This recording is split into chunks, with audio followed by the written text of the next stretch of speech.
এলা ভাই মার। আচ্ছা বুঝছি। এলা তেল, এবার সুন্দর করে লাগায় মার। কি রে বন্ধু, তুই কি পাগল হয়ে গেছিস? কি শুরু করলি? আরে বাবা, এই যে তেল সুন্দর করে লাগায় মার, আর নাইলে 20,000 টাকা লো। কি করবি?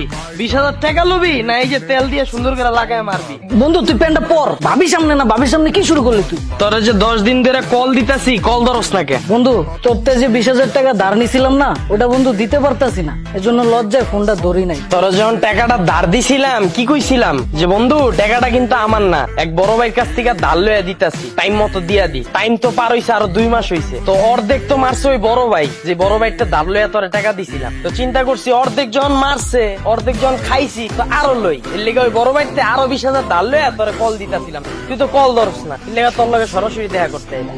এই লয় এখন তেল সুন্দর করে প্যান্টটা খুললা মার, আর নাইলে 20,000 টাকা ধার লো। আরো 20,000 টাকা ধার লবি না এই যে তেল লইয়া মারবি? মামা তুই ভাবির সামনে আমার এইভাবে অপমান না করলেও পারতি। তোর টাকা আমি কালকেই দিয়ে দেবো। এই বেটা কই যাস? এই বেটা, আরে এগুলা কি রাস্তার মধ্যে? বাইকে উঠো।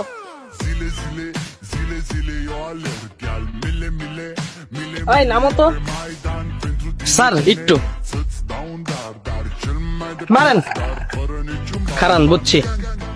এলাম তেল, তেলটা লাগায় মারেন। এই তুই কি শুরু করছস? আরে বাবা প্যান্টটা খুলেন, তেলটা লাগায় মারেন, আর নাইলে মামলা দেন। কি করবেন? তেল লাগায় মারবেন না মামলা দিবেন? কি সমস্যা তোর? তোর এই কাহিনী কিচ্ছু আমি তো বুঝতাছি না। আমার একটু ব্যাঙ্গা কত। গাড়িটা কিনার পর থেকে আজকের দিন আর আগ পর্যন্ত আপনার লগে আমার যতবার দেখা হয়েছে, একদিন গাড়ির কাগজ ছিল না, আপনি গাড়িটা আটকায় মামলা দিছেন। একদিন আমার লাইসেন্স ছিল না, গাড়িটা আটকায় মামলা দিছেন। একদিন হেলমেট ছিল না, গাড়িটা আটকায় মামলা দিছেন। আজকে গাড়ির কাগজ আনছি, আমার লাইসেন্স আনছি, হেলমেট আনছি, আজকে গাড়িটা আটকে চেক করেন না কেন? এতদিন যেহেতু লইতে পারছি, আজকে লইতে পারুন না কেন? মারেন এলন তেল, হয় মারেন নাইলে মামলা দেন। কোনটা করবেন? এই ম্যাডাম, ওর মাথা খারাপ হয়ে গেছে, ওর মেন্টাল হাসপাতালে ভর্তি করান তো। এই যা যা যা। এই দাঁড়া। আরে তেল আনছি, মারেন নাইলে মামলা দেন। আরে দূর, রাস্তার মধ্যে কি শুরু করলো এগুলা? বাইকে উঠো। এই দাঁড়ান দাঁড়ান, শুনেন ভাই শুনেন। এলন ভাই তেল মারেন। মানে আরে ভাই মানে বুঝেন নাই, 2 দিন আগে যে আমার স্যামসাং ফোনটা ছিনতাই করে লয়ে গেলেন, এই যে এই জায়গাতেই তো। এরপরে আমি এই যে আইফোন 14 লইছি ভাই। তখন ওই সময় তো পুরাটা মারতে পারেন নাই, এর লেগে এই যে তেল লয়ে আইছি, হয় পুরাটা মারেন আর নাইলে এই যে আইফোন 14 আবার ছিনতাই করে লয়ে যান। কোনটা করবেন? এই যে তেল লয়ে আইছি মারবেন নাকি আইফোন 14 লইবেন?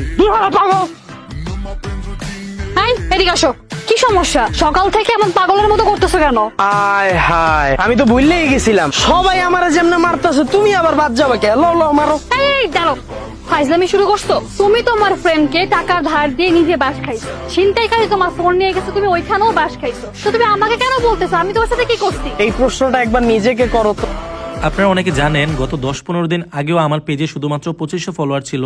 সো আমি কিভাবে শুধুমাত্র নাটক আপলোড দিয়ে এই 10-15 দিনে প্রায় 60,000 ফলোয়ার করে ফেললাম, এই বিষয়টাই আমি আপনাদের শেখাবো। আপনি নাটক আপলোড দিয়েও কিভাবে ইনকাম করতে পারবেন এবং খুব কম সময়ে আপনার পেজে ফলোয়ার নিতে পারবেন। আমি আপনাদের ভিডিও কলে আলাদাভাবে শেখাবো আপনি কিভাবে নাটকের ভিডিও এডিট করবেন, আপনি কিভাবে নাটকের কালারটা এডিট করবেন যেন সবার কাছে অনেক আকর্ষণীয় হয় দেখতে, আপনি কিভাবে আপনার ভিডিওতে লোগো অ্যাড করবেন, অথবা আপনি কিভাবে আপনার ভিডিওর মিউজিক এডিট করবেন যেন আপনার ভিডিওতে কপিরাইট না আসে।